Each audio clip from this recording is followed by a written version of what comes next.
रामनाद येथील मानपत्रास उत्तर. रामनाद येथे स्वामी विवेकानंदांना तिथल्या राजेसाहेबांनी पुढील मानपत्र समर्पित केलं होतं. श्री परमहंस यतिराज दिग्विजय कोलाहल सर्वमत संप्रतिपन्न परमयोगेश्वर श्रीमत भगवत श्रीरामकृष्ण करकमल संजात राजाधिराज सेवित श्री विवेकानंद स्वामीन परमपावन महाराज. सेतुबंध रामेश्वर अथवा रामनाथपुरम अथवा रामनाद नामक या प्राचीन इतिहास प्रसिद्ध संस्थानाचे आम्ही रहिवासी आमच्या या मायभूमीत आपलं सादर स्वागत करीत आहोत. आपण विदेशात दिग्विजय करून स्वदेशी परतला आहात. अशा वेळी वीराग्रणी प्रभू रामचंद्राच्या पदस्पर्शाने पुनीत झालेल्या या भूमीत सर्वांच्या आधी आपलं अभिनंदन करून आपल्या हृदयातील श्रद्धा भक्ती आपल्या चरणी आज समर्पिण्याची संधी आम्हाला लाभली आहे, हे खरोखर आमचं परम सौभाग्य होय. आमच्या महान सनातन धर्माचं खरं महत्त्व पाश्चात्य देशातील विचारवंतांच्या अंतःकरणांवर दृढपणे ठसवण्यासाठी आपण जो प्रयत्न केलात तो अत्यंत प्रशंसास्पद असून त्याला अपूर्व फळ आलं आहे, हे बघून आम्हाला मनापासून आनंद आणि गौरव वाटत आहे. आपण आपल्या अपूर्व वक्तृत्वानी आणि स्पष्ट असंदिग्ध भाषेत युरोपातल्या आणि अमेरिकेतल्या सुशिक्षित लोकांसमोर घोषणा करून त्यांच्या अंतःकरणात असा दृढविश्वास निर्माण केला आहे की हिंदू धर्मच आदर्श सार्वजनीन धर्म आहे आणि तो सर्व जातीतील आणि सर्व पंथातील स्त्री पुरुषांच्या स्वभावांना उपयोगी पडेल असा आहे.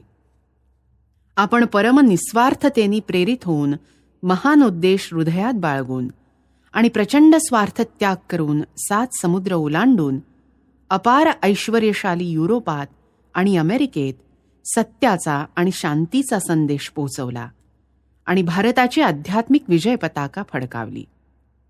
आपण आपल्या शिकवणुकीने आणि जीवनाने विश्वबंधुत्वाची आवश्यकता आणि ते आचरणात आणण्याची शक्यता सुंदर रीतीने दाखवून दिली आहे. आणि या सगळ्यापेक्षा म्हणजे पाश्चात्य देशातील आपल्या प्रचारामुळे अप्रत्यक्षपणे भारताच्या स्वधर्माविषयी उदासीन अशा पुत्रकन्यांच्या अंतःकरणात बऱ्याच प्रमाणात त्यांच्या स्वतःच्या पूर्वजांच्या आध्यात्मिक महिम्याची जाणीव उत्पन्न झाली आहे आणि त्या परमप्रिय अमूल्य धर्माचं अनुशीलन आणि अनुष्ठान करण्याची प्रामाणिक इच्छा त्यांच्या ठायी उद्भवली आहे. याप्रमाणे प्राच्य आणि पाश्चात्य दोन्ही देशांमध्ये आध्यात्मिक पुनरुत्थानासाठी आपण निस्वार्थपणाने जो उद्यम केला आहे त्याबद्दल कृतज्ञता व्यक्त करण्यासाठी आमच्याजवळ शब्द नाहीत. आमचे राजेसाहेब हे आपले एक परम अनुरक्त शिष्य आहेत आणि आपलाही त्यांच्यावर सदैव अनुग्रह आहे. या गोष्टीचा उल्लेख न केल्यास हे मानपत्र अपुरेच राहील. विदेशातून भारतात परत येताना आपण अनुग्रहपूर्वक त्यांच्याच राज्यात प्रथम पदार्पण केलं, त्याबद्दल त्यांना जो सन्मान आणि गौरव वाटत आहे तो शब्दांनी प्रकट करणं शक्य नाही. शेवटी आम्ही त्या सर्व शक्तिमानापाशी प्रार्थना करतो की जे कल्याणकर कार्य आपण इतक्या सुंदर रीतीने सुरू केलं आहे ते तसंच चालवण्यासाठी तो दयाघन आपल्याला दीर्घ आयुष्य, स्वास्थ्य आणि बल प्रदान करो.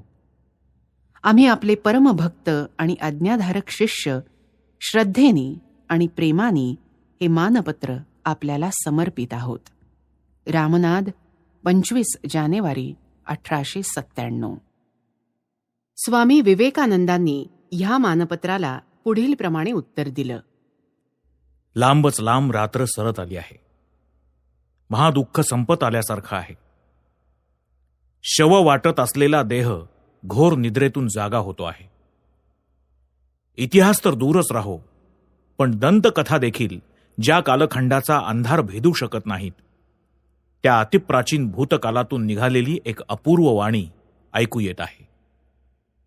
ज्ञान, भक्ती आणि कर्म यांचा अक्षय्य आगर अशा भारताच्या आपल्या या मातृभूमीच्या कानाकोपऱ्यातून प्रतिध्वनित होऊन ती वाणी मृदू आणि तरीही दृढ अचूक शब्दात कुण्या एका अपूर्व राज्याची वार्ता वाहून आणत आहे.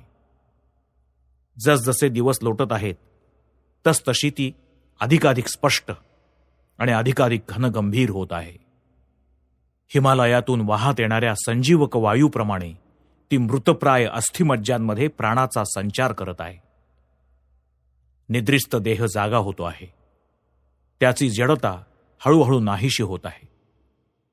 जे आंधळे आहेत त्यांना दिसत नाही, जे विकृत मनाचे आहेत त्यांना कळत नाही की आमची ही मातृभूमी घोर निद्रा टाकून जागी होते आहे.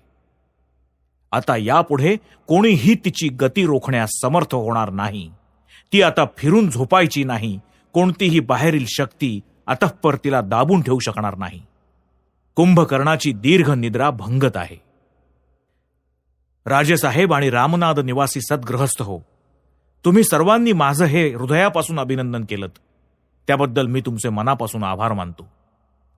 आपण माझ्याविषयी जे हृदयापासून प्रेम प्रकट करत आहात ते मला अगदी प्राणोप्राण जाणवत आहे. कारण तोंडाच्या भाषेपेक्षा हृदयाची भाषा अधिक चांगली असते. आत्मा निशब्द परंतु अचूक भाषेत दुसऱ्या आत्म्याशी बोलत असतो. आणि म्हणूनच मला आपलं प्रेम प्राणोप्राण जाणवत आहे. रामनाथचे राजेसाहेब, आपला धर्म आणि आपली मातृभूमी यासाठी जर माझ्यासारख्या यक्कश्चित माणसाकडून काही कार्य झालं असेल, स्वतःच्याच घरी अज्ञात आणि गुप्त असलेल्या अमूल्य रत्नांच्या ठेव्याकडे आपल्या स्वदेश बांधवांचं चित्त आकृष्ट करण्यासाठी जर काही कार्य केलं गेलं असेल, केवळ अज्ञानामुळे तहानेनं तडफडून प्राण न सोडता किंवा इतर कुठलेही गढूळ पाणी न पिता स्वतःच्या घराजवळून झुळझुळत सतत वाहणाऱ्या झऱ्याचं निर्मळ पाणी पिण्यासाठी जर आपल्या देशबांधवांना हाकारून बोलावण्यात आलं असेल, जर आपल्या देशबांधवांना अंमळ कार्यप्रवण करण्यासाठी काही धडपड करण्यात आली असेल, धर्मच भारताचा प्राण असून तो धर्म लोपल्यास मग राजनैतिक उन्नती, समाज सुधारणा वा कुबेराचं ऐश्वर्य लाभूनही भारत मेल्याखेरीज राहणार नाही, हे स्वदेश बांधवांना पटवण्यासाठी जर काही प्रयत्न केला गेला असेल, या साऱ्यासाठी भारतात आणि भारताबाहेर जर माझ्याकडून काही काम झालंच असेल, तर हे रामनाथचे राजेसाहेब, त्याबद्दल आपणच प्रशंसेचे वाटेकरी आहात. कारण आपणच प्रथम ही कल्पना माझ्या डोक्यात शिरवून दिली आणि आपणच मला कार्यासाठी पुन्हा पुन्हा प्रोत्साहन दिलं. आपण जणू काय अंतर्दृष्टीनं भविष्यकाळ जाणू शकून मला सतत सहाय्य करत आलेले आहात. मला प्रोत्साहन देण्याचा आपल्याला कधीही कंटाळा आला नाही. आणि म्हणून माझ्या सफलतेबाबत प्रथम आपण आनंद व्यक्त करावा आणि मी भारतात परतताना प्रथम आपल्या राज्यात उतरावं हे योग्यच झालं. सद्गृहस्थ हो, आपल्या राजेसाहेबांनी मघाच म्हटल्याप्रमाणे आपल्याला मोठमोठी कामं करायची आहेत. अद्भुत शक्ती प्रकट करायची आहे. इतर जातींना कितीतरी गोष्टी शिकवायच्या आहेत. दर्शन, धर्म किंवा नीतिशास्त्र म्हणा, किंवा मधुरता, कोमलता किंवा मानव जातीविषयीचं निष्कपट प्रेम वगैरे सद्गुण म्हणा, आमची ही मातृभूमीच त्या साऱ्यांचं जन्मस्थान आहे. अजूनही भारतात या सगळ्या गोष्टी विद्यमान आहेत आणि जगाचा मला जो काही अनुभव आला आहे त्यावरून मी हे अगदी न कचरता ठासून म्हणू शकतो की अजूनही भारत या सर्व बाबतीत जगातल्या कोणत्याही जातीपेक्षा वरचढच आहे. ही एक लहानशीच घटना लक्षात घ्या ना. गेली 4-5 वर्ष जगात मोठमोठे राजनैतिक बदल घडून येत आहेत. पाश्चात्य देशांमध्ये प्रबल संप्रदाय उदयाला येऊन ते तिकडच्या निरनिराळ्या देशामध्ये प्रचलित असलेल्या नियमपद्धती सपशेल उलटून टाकण्याच्या प्रयत्नात थोडेफार यशस्वी झालेत. ह्या सगळ्या घडामोडींसंबंधात तुम्ही काही ऐकलं आहे का, असं तुम्ही आपल्या या देशातल्या जनतेला विचारून बघा. त्यांनी काहीही ऐकलेलं नाही असंच तुम्हाला आढळून येईल. पण तेच अमेरिकेतील शिकागो इथे एक सर्वधर्म परिषद भरली होती. भारतातून त्या परिषदेसाठी एक संन्यासी पाठवला जाऊन त्याचं तिथे सादर स्वागत झालं आणि तेव्हापासून तो पाश्चात्य देशात कार्य करत आहे हे मात्र इथल्या अगदी एखाद्या भिकाऱ्याला सुद्धा माहिती आहे. लोक म्हणत असतात की आमच्या देशातील जनता, साधारण जनता फार मठ्ठ असून येथील लोक जगाची काहीही खबर जाणत नाहीत, जाणूही इच्छित नाहीत. पूर्वी मलाही थोडं बहुत असंच वाटत असे, पण आता मला कळून चुकलं आहे की नीट अनुभव नसल्यामुळेच मला तसं वाटत होतं. न बघता कल्पना करण्यापेक्षा किंवा एका दमात पृथ्वी प्रदक्षिणा करून झटपट सगळे देश पाहून टाकणाऱ्यांनी खरडलेली चोपडी वाचण्यापेक्षा स्वतःच्या डोळ्यांनी बघितल्यामुळे कितीतरी जास्त ज्ञान लाभत असतं. माझ्या स्वतःच्या अनुभवानं मी हे शिकलो आहे. आमच्या देशातील सर्वसाधारण लोकही मठ्ठ नाहीत, अथवा ते जगाची खबर जाणण्यास कमी उत्सुक आहेत असंही नाही. जगातील इतर कोणत्याही ठिकाणच्या लोकांच्या इतकेच ते सुद्धा जगाची खबर जाणून घेण्याविषयी उत्सुक असतात. तथापि प्रत्येक जातीचा एक एक जीवनोद्देश असतो. प्रत्येक जातच प्रकृतीच्या नियमानुसार कित्येक वैशिष्ट्य घेऊन जन्माला येत असते. समस्त जाती मिळून जणू काही एक महान सुरेल संगीत निर्माण करत असतात, आणि प्रत्येक जात जणू त्यात स्वतःचा असा एक वेगळा सूर मिसळत असते. त्या सुरातच तिची जीवनशक्ती असते. तोच त्या जातीच्या जीवनाचा कणा असतो, पाया असतो. आमच्या या पवित्र मातृभूमीच्या जीवनाचा पाया, कणा आणि केंद्र एकमेव धर्मच होय.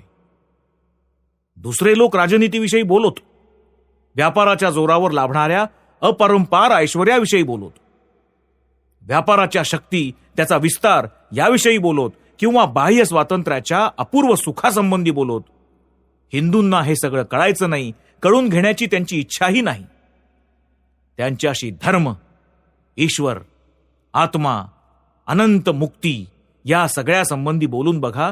मी तुम्हाला अगदी ठासून सांगतो की इतर देशातील अनेक नामधारी तत्वज्ञांपेक्षा आमच्या देशातील अगदी यक्कश्चित नांगऱ्या शेतकरी सुद्धा या सगळ्या तत्वांसंबंधी अधिक जाणकार असतो.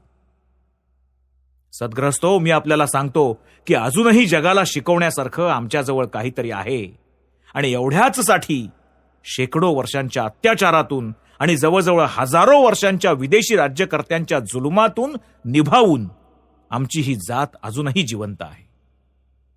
ही जात अजूनही जिवंत आहे कारण अजूनही या जातीनं ईश्वर आणि धर्म ही महारत्न टाकून दिलेली नाहीत.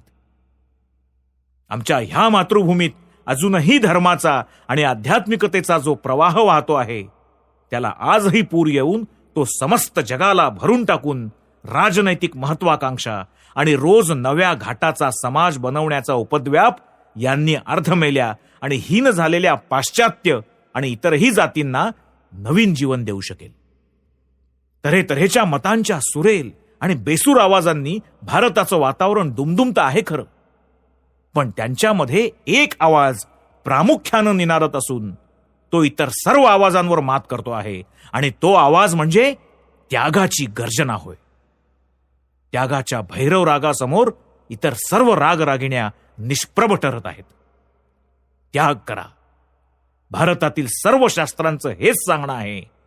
त्यागच त्यांचं मूल तत्व आहे. दुनिया केवळ 2 दिवसांची भ्रांती आहे. जीवन क्षणभंगूर आहे. त्यांच्या पलीकडे दूर अतिदूर ते अनंत अपार राज्य आहे. जा, तिथे निघून जा. ते राज्य थोर आणि साहसी प्रज्ञावंतांच्या हृदयबुद्धीच्या ज्योतींनी उजळलेलं आहे.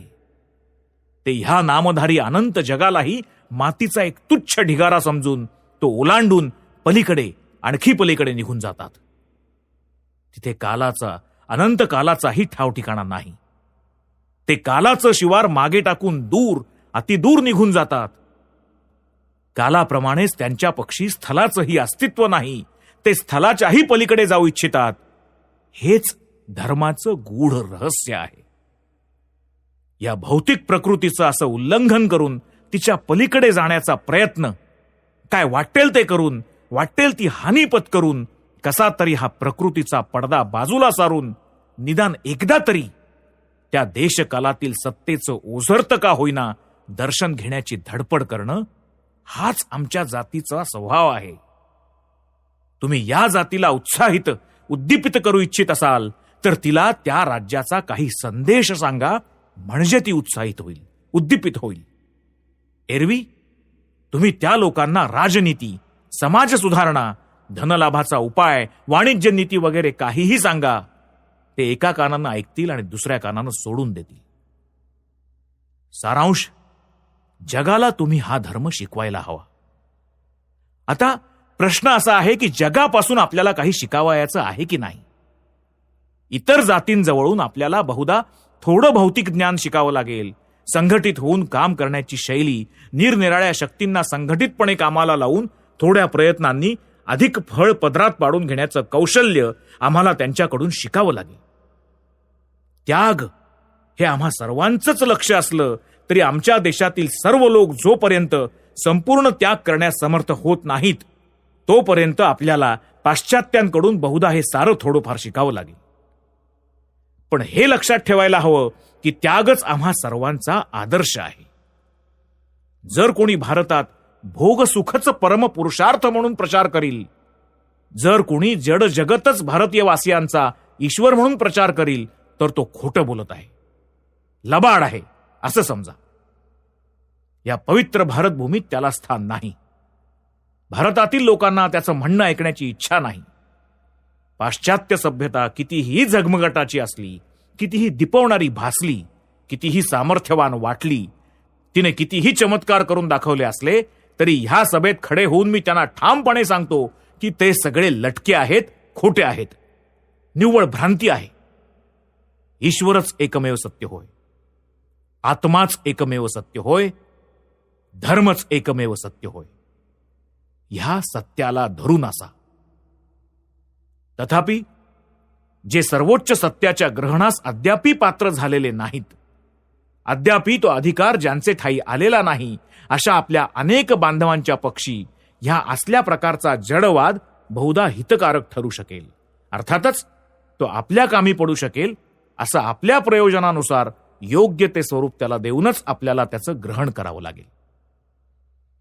सर्वच देशात आणि सर्व समाजामध्ये एक फार मोठी चूक होत आलेली आहे. आणि ती चूक, ती घोडचूक म्हणजे अधिकार लक्षात न घेता सर्वोच्च सत्यास पात्र नसलेल्या लोकांवर ती सत्य जबरदस्तीनं लादणं. अधिकार न लक्षात घेता झाडून सगळ्यांसाठी एकच व्यवस्था करणं. हा अधिकारवाद भारतात पूर्वी कधीही डावलला गेला नव्हता. ही चूक इथे कधीच केली गेली नव्हती. पण अतोनात खेदाची गोष्ट ही की अलीकडे हीच चूक आपल्या या भारतात केली जाते. सर्वांचे मार्ग एकच असणं खरोखरच शक्य आहे का? जी साधना पद्धती मी अनुसरत आहे तीच तुम्ही सुद्धा अनुसरली पाहिजे असं मुळीच नाही. तुम्ही सर्वच जण जाणता की संन्यासी हाच हिंदू जीवनाचा आदर्श आहे. संन्यासाश्रमच हिंदू जीवनाचं लक्ष आहे. प्रत्येकाने सर्वस्वाचा त्याग करून संन्यास घ्यायलाच हवा असा आपल्या शास्त्रांचा आदेश आहे, दंडक आहे. आपल्या शास्त्रानुसार सर्वांनीच अखेर संन्यासी झालं पाहिजे. संसारातील सुखांचा उपभोग घेऊन झाल्यानंतर, या संसार वृक्षाची फळं चाखून झाल्यानंतर प्रत्येक हिंदूनं आपल्या आयुष्याच्या सायंकाळात संसाराचा त्याग केलाच पाहिजे. जो असं करणार नाही तो हिंदूच नव्हे, त्याला मग स्वतःला हिंदू म्हणवण्याचा काही सुद्धा अधिकार उरायचा नाही.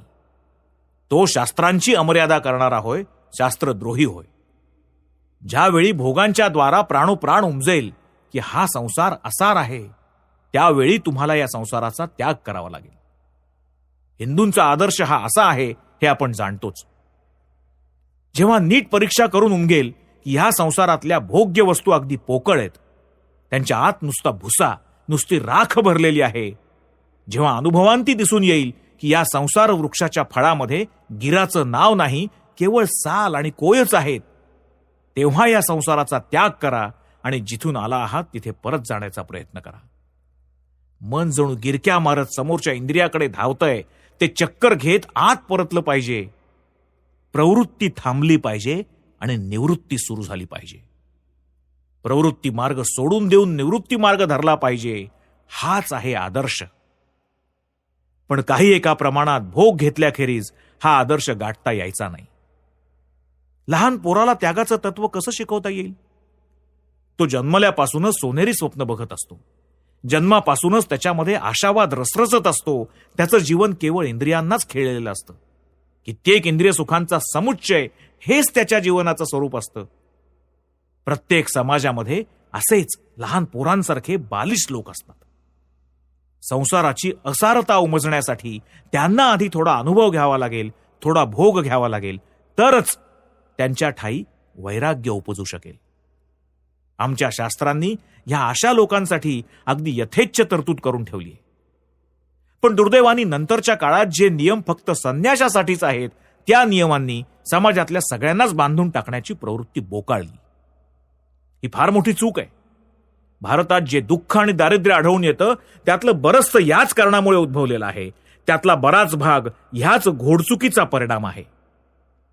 गरीब लोकांना इतक्या भाराभर धार्मिक बंधनाची काही सुद्धा आवश्यकता नाही, आणि तरीही त्यांना तऱ्हेतऱ्हेच्या कडक आध्यात्मिक आणि नैतिक नियमांनी करकचून बांधण्याचा उपद्व्याप करण्यात आला आहे.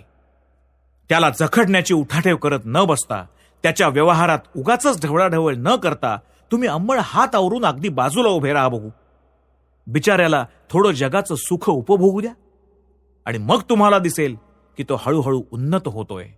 हळूहळू त्याग त्याच्या ठायी आपोआपच येईल.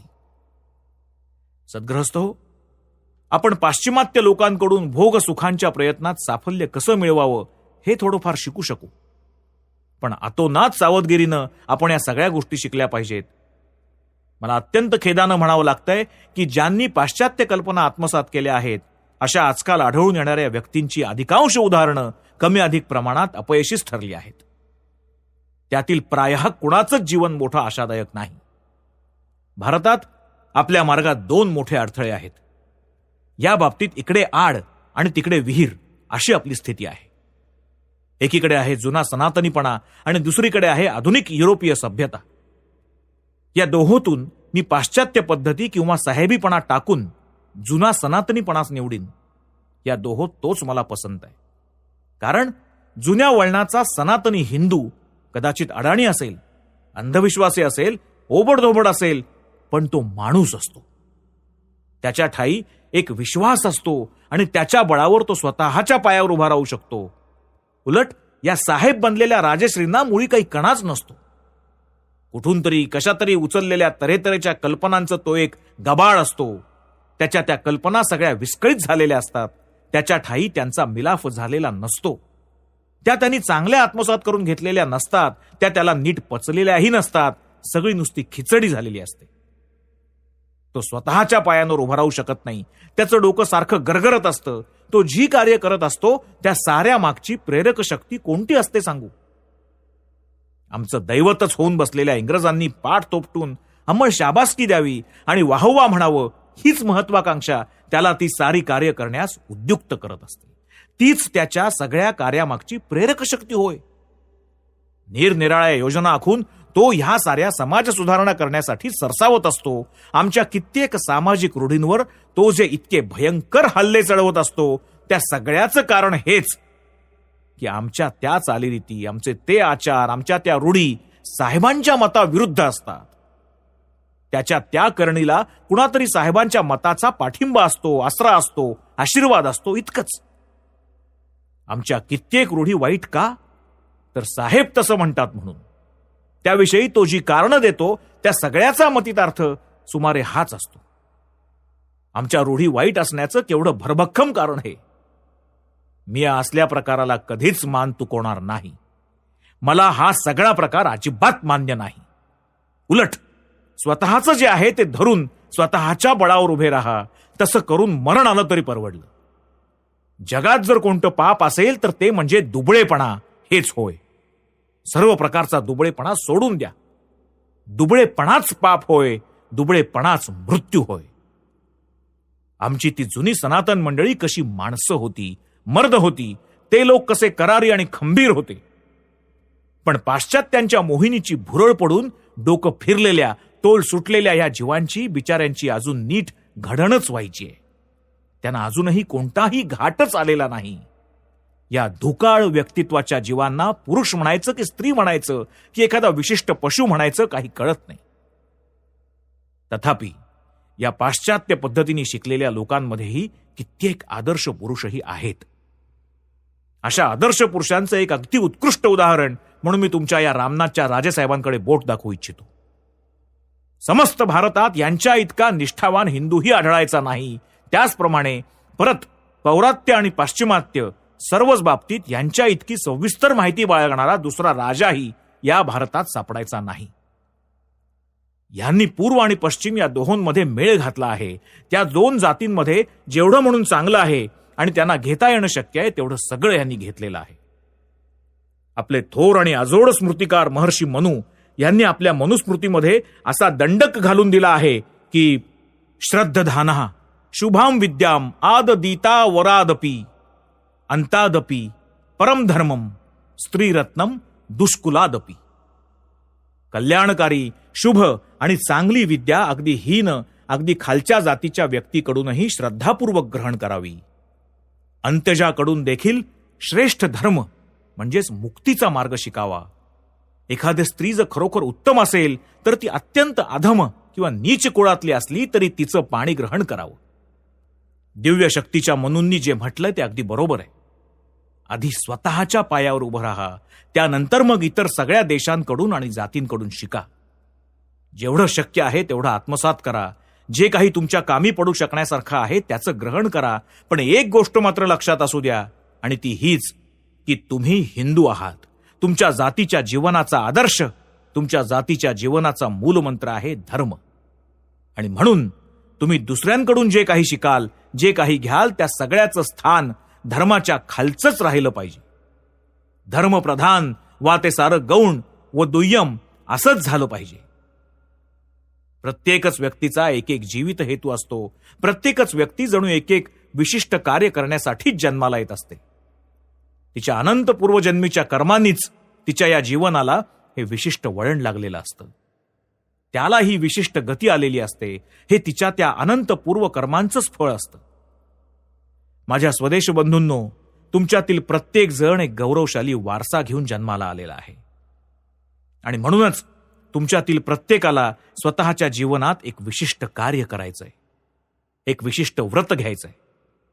महामहिमशाली हिंदू जातीच्या अनंत गतजीवनाच्या कर्मसमष्टीनं तुमचं हे जीवनव्रत ठरवलं गेलं आहे. बंधूंनो, सावध राहा. तुमचे लक्षावधी पूर्वज तुमचं प्रत्येक कर्म अगदी डोळ्यात तेल घालून बघत आहेत. तुमच्या प्रत्येक कार्यावर जणू त्यांची निगराणी आहे. म्हणूनच खूप सावध राहा.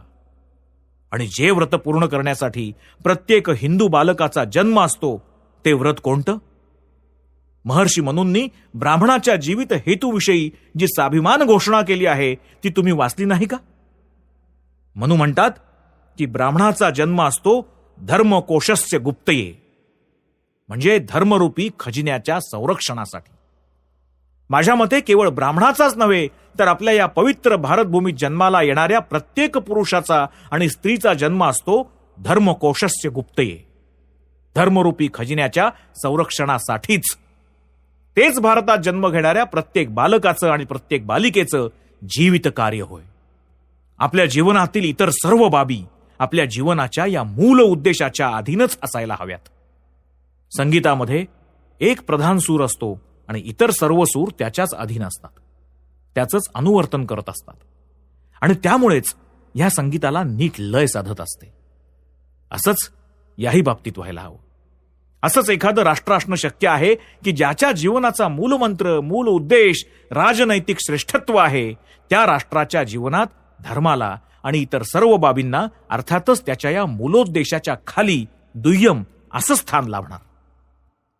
परंतु हा एक असा देश आहे की ज्याच्या जीवनाचा प्रधान उद्देश आहे धर्म आणि वैराग्य, ज्याचं ब्रीदवाक्य आहे की जग हे असार आहे, मिथ्या आहे, 2 दिवसांचा भ्रम आहे आणि धर्माखेरी जे काही आहे ते सारं ज्ञान विज्ञान, भोग ऐश्वर्य, धनदौलत, नाम यश कीर्ती सारं काही त्या धर्माच्या तुलनेने दुय्यम किंवा गौण आहे. धर्म, आध्यात्मिकता, पावित्र्य ही हिंदूंचा, प्रत्येक हिंदू बालकाचा जन्मसिद्ध आणि स्वभावसिद्ध संस्कार होत. आणि आपले पाश्चात्य विज्ञानांचं ज्ञान, आपली विद्वत्ता, आपली संपत्ती, प्रतिष्ठा, आपली कीर्ती, सारांश आणि आपलं सारच काही आपल्या त्या ब्रीदाच्या, आपल्या धर्माच्या अधीन ठेवणं, त्यांना धर्माचं सहाय्यक बनवणं हेच खऱ्या हिंदूंच्या चारित्र्याचं वैशिष्ट्य होय. म्हणून ज्याच्या ठाई हिंदू जातीच्या जीवनाचा झराच अशी आध्यात्मिकता पुरेपूर विद्यमान आहे असा सनातनी माणूस, आणि जो केवळ पाश्चात्य सभ्यतेचे कित्येक नकली हिरेच कवटाळून बसला आहे, पण ज्यांच्या ठाई ती जीवनदायिनी आध्यात्मिकताच नाही असा पाश्चात्यळलेला माणूस, या दोन्हींची तुलना केल्यास माझी खात्री आहे की इथे उपस्थित असलेली प्रत्येक व्यक्ती प्रथमोक्त सनातन्याचीच निवड करण्यास तयार होईल. कारण त्या सनातन्याच्या बाबतीत आशा करायला थोडी जागा असते. आसरा घ्यायला त्याच्याजवळ काहीतरी असतं. स्वजातीचं ब्रीद, स्वजातीचा मूलमंत्र त्याच्या ठाई स्फुरत असतो. म्हणून तो वाचण्याची आशा आहे. पण त्या दुसऱ्या राजश्रींचा मृत्यू अगदी अटळ आहे. ज्याप्रमाणे एखाद्या व्यक्तीच्या बाबतीत तिच्या मर्मावर जर घाव बसला नसेल, तिचं मर्मस्थान जर सुरक्षित असेल, तर मग तिच्या इतर कोणत्याही अवयवावर कितीही घाव बसले तरी त्यांना घातक म्हणता यायचं नाही. कारण इतर अवयव आणि त्यांच्या क्रिया ह्या ती व्यक्ती जिवंत राहण्याच्या दृष्टीने तितक्याशा आवश्यक नसतात. त्याचप्रमाणे आमच्या जातीच्या मर्मस्थानी वार न झाल्यास तिच्या विनाशाची मुळीच भीती नाही. म्हणून हे नीट लक्षात ठेवा, तुम्ही जर धर्म सोडून देऊन जडालाच सर्वस्व मानणाऱ्या पाश्चात्य सभ्यतेच्या मागे धावाल तर त्या 3 पिढ्यातच तुम्ही नष्ट होऊन जा. हिंदूंनी धर्म सोडला की हिंदू जातीच्या जीवनाचा कणाच मोडला म्हणून समजा.